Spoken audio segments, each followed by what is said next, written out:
Let me paint a picture and see if it rings a bell. Two professionals, solid careers. One works in marketing, the other's in tech. Together, they earn well into six figures. On paper, they're winning.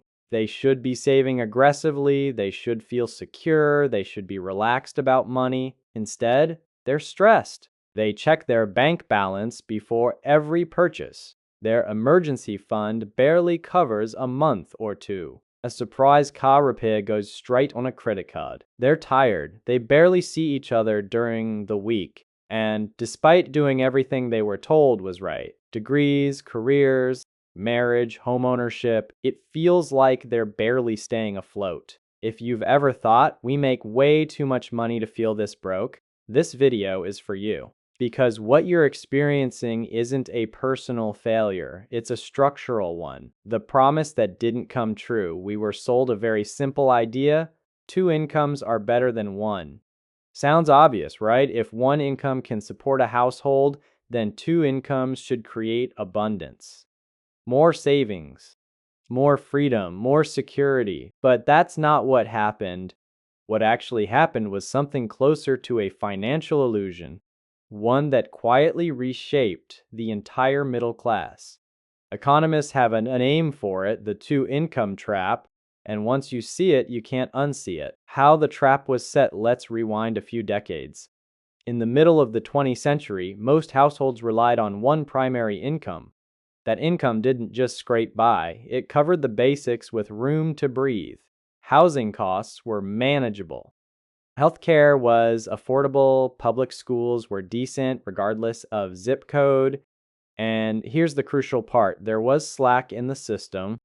If something went wrong, illness, job loss, bad luck, there was still an unused lever to pull. Another adult could enter the workforce if needed. That unused earning power was financial insurance. Now compare that to today. Two incomes aren't a backup anymore. They're the baseline. Most families need both paychecks just to cover fixed expenses, which means the safety net has already been deployed permanently. Why more money didn't mean more security, yes. Household incomes are higher today than they were decades ago. But the cost of being middle class exploded.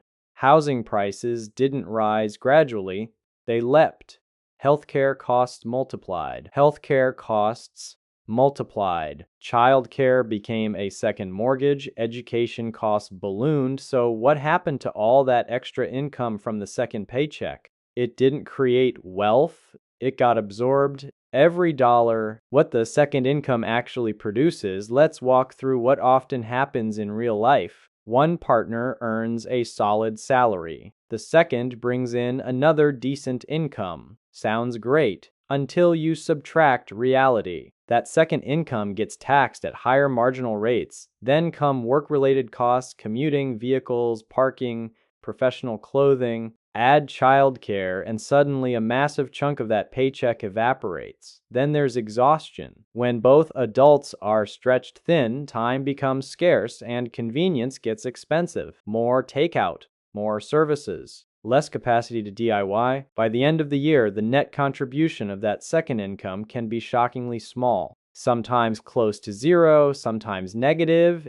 and yet both people are working full time. The psychological hook here's where the trap really tightens. Because the gross income number looks large, families make long-term decisions based on it. They buy the house two incomes qualify for. They take on payments that assume both salaries will always exist. Banks approve it, realtors encourage it, society applauds it. But that structure only works under one condition: nothing ever goes wrong. No layoffs, no burnout, no health issues, no caregiving responsibilities, no life curveballs. The moment one income falters, the whole system wobbles because it was never built to stand on one leg. Why this is so fragile: earlier generations had margin. Today's households run at full throttle. There's no reserve capacity, no unused income lever, no flex. That's why high-earning couples often feel one emergency away from disaster, because this isn't about bad budgeting. It's about a system that normalized living at maximum capacity. The shift that changes everything. So what's the alternative? It's not go back in time And it's not one partner must quit tomorrow, it's a mindset shift. You build your life as if only one income is guaranteed, even if both are currently coming in. That means housing you could afford on one salary, transportation that doesn't require two paychecks, fixed dot costs that leave room to breathe. The second income becomes optional, not essential.